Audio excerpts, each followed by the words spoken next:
Իսկ ես արդեն Անգոլայից հասակատար ու գնում եմ հյուրանոց։ Գրանցվում եմ եւ իմանում եմ, որ իմ համարը գտնվում է 10-րդ հարկում եւ ուզում եմ օգտվել լիֆտով,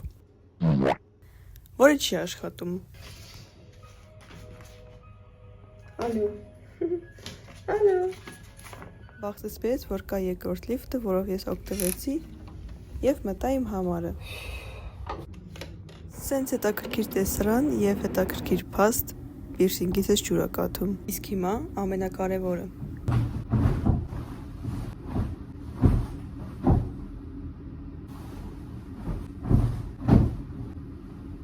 Ուզում էի տեսնել հեռախոսապ շիշուր բան նկարել էր, թե չէ։ Եկեք մեզ մի հատ ուշքի բերենք, լվացվենք, փչվենք, սանրվենք, որ իջնենք բուֆետ ու մեզ ուտելիք պատվիրենք։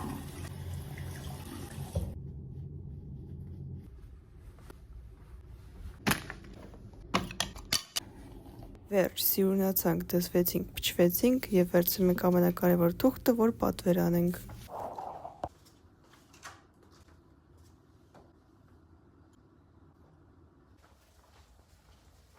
Այս տարօրինակ ձայները գալիս են լիֆտից եւ ես շատ եմ վախենում օգտվել նրանով, դրա համար ես որոշեցի ոտով իջնեմ, ես որ գիշ չեմ ես լիֆտը նստեմ, ով գիտի ինչ կարող է հետս կատարվի։ Նենց սոված եմ, ես մի հատ համով սենդվիչ ինձ կպատվիրեմ։